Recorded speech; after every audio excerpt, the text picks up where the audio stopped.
start out weekend number 7, painting the swivel casters to match the ones we got in back.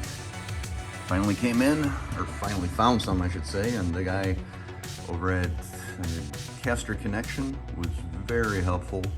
He got me these things shipped out right away instead of the normal 1-week lead time, and they got here yesterday. So very thankful and impressed with their service there.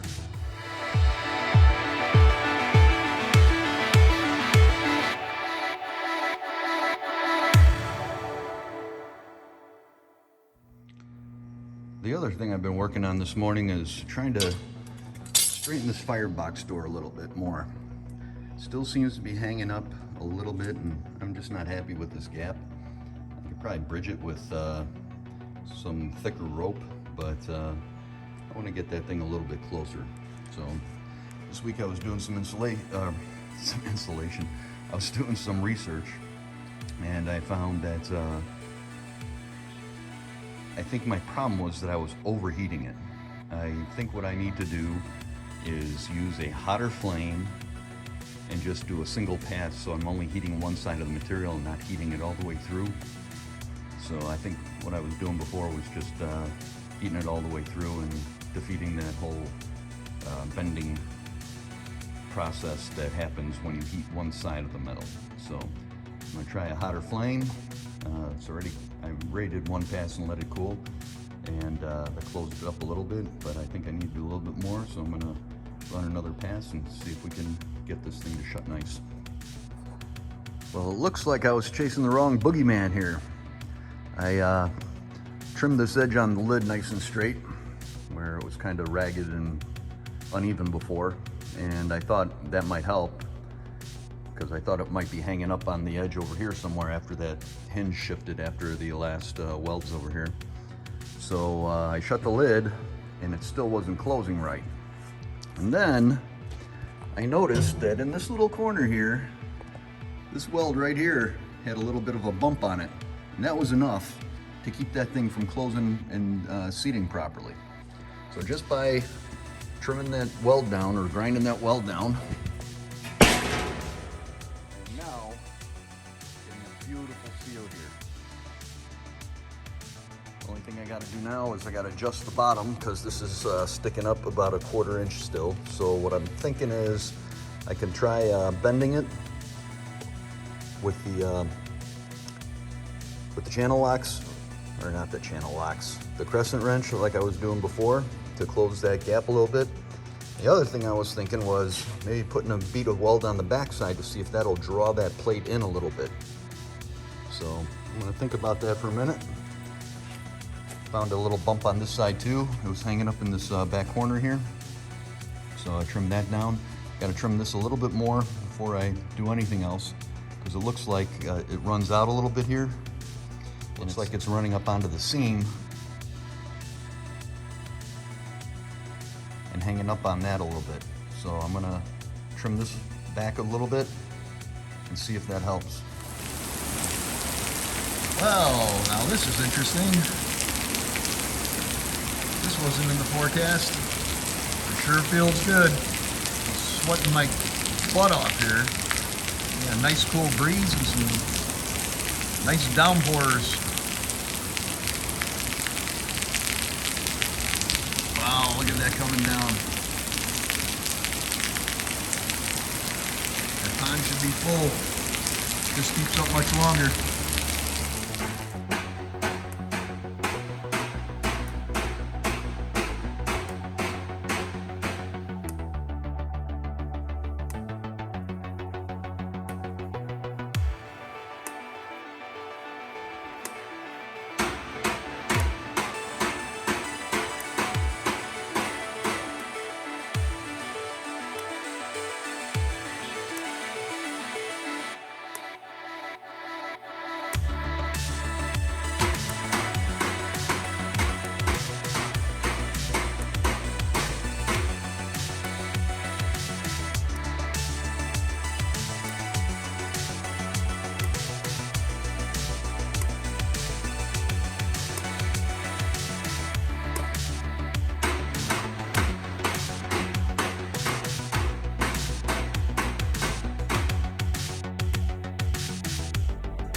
All right, now I am completely dumbfounded.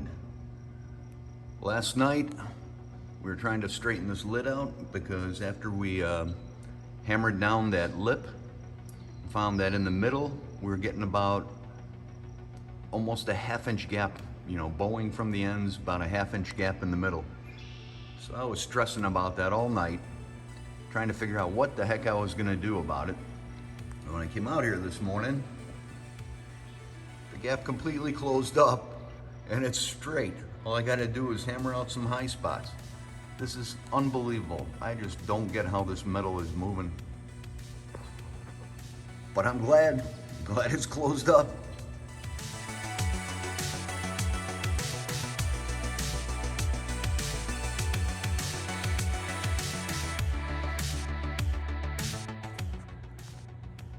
While I was putting those hold downs on, I got to thinking again about this inside area here. You see there's like a lip that the side and the cap come together at, and it's kind of an overlap. And every time I do something in there, I really wasn't able to scrape all that oily crap out of there.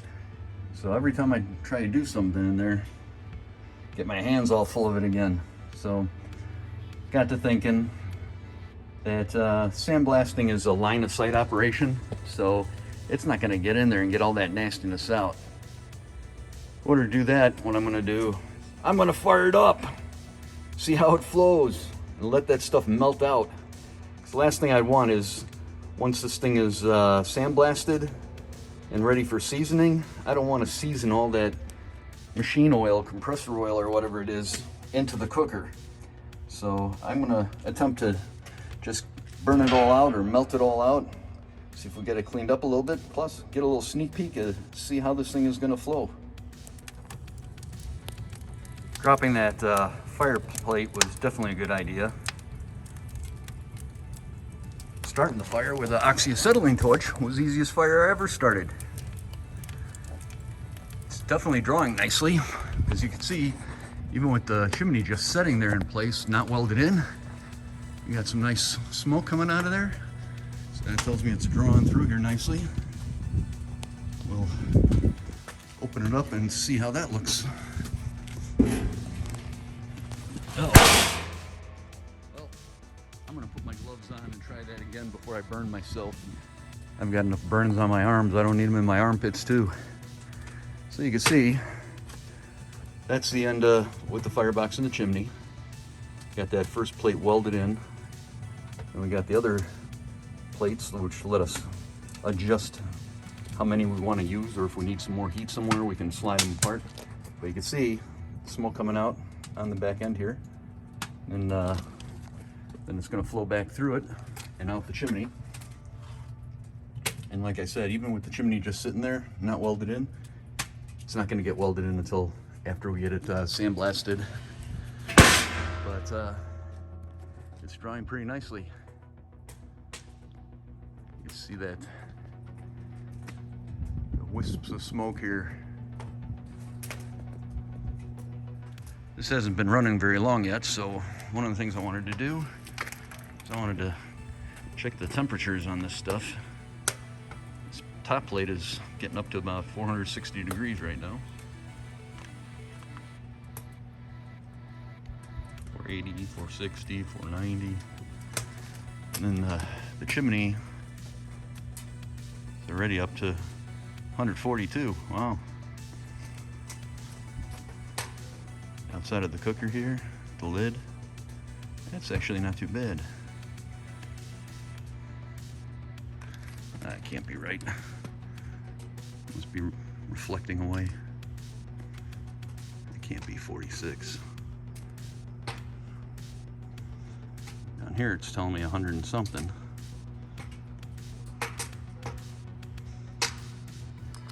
That must be something goofy with the readings.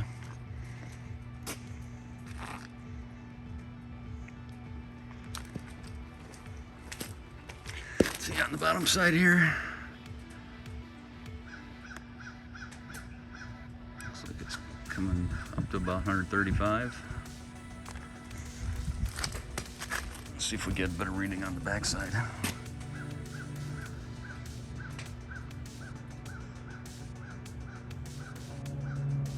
have been something with the sun or the shininess of the material. I mean, I still don't think it's only 60 degrees, but I think it's a little more accurate down here. Yeah, it's too hot to touch.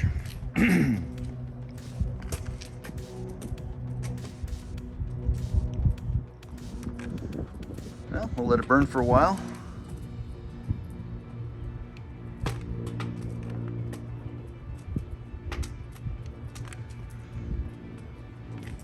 Let's see if that oil runs out of there.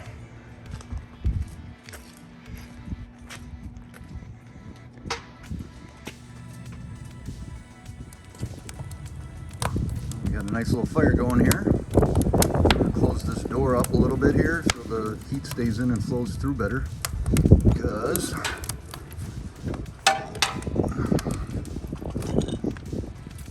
put the thermometers on to kind of see what we got going here. So you can see at the top level right now, we're running about 425. And then at the grade height, we're running closer to about 370-ish.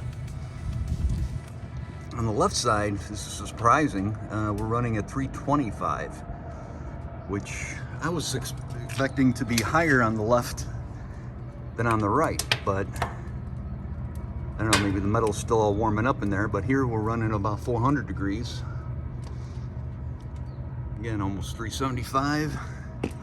Here we're up to 425. We're gonna see how high it goes here now that the door's shut, but I was expecting it to be hotter on the left side and the right side and cooler in the middle, because on the right side you're getting some of that radiant heat from the firebox. Even though I got that one panel welded in, you do have the most heat coming in there heating those tuning plates on the bottom, but maybe it's just a matter of time till everything heats up.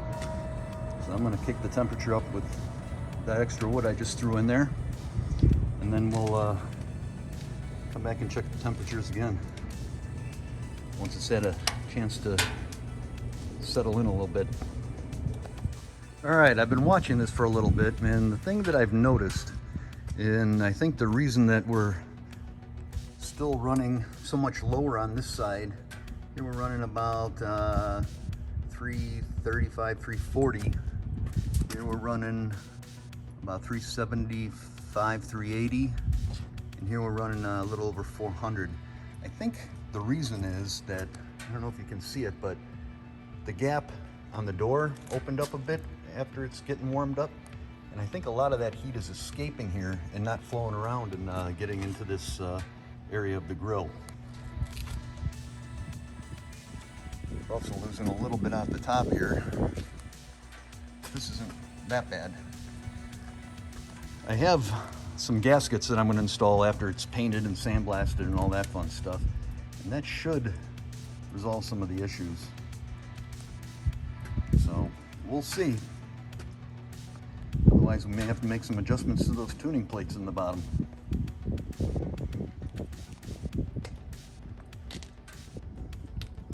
All right, one final thing I wanted to look at here before I end this video.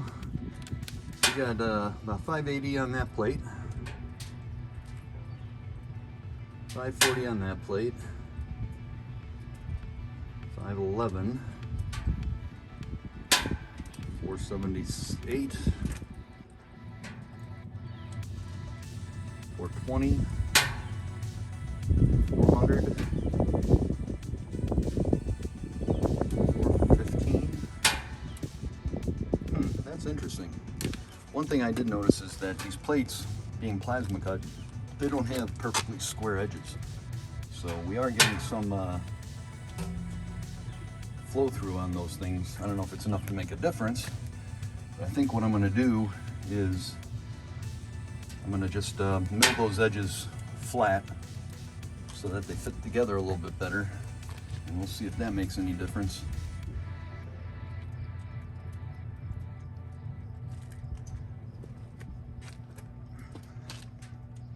So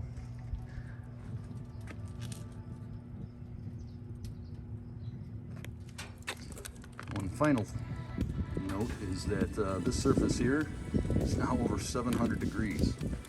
been watching it, and if you can tell, you can see that 1/4-inch plate is like bubbled up in the middle where the fire's centered and concentrated. It's quite interesting. I didn't think it would move that much. So anyway, hope you guys enjoyed the video.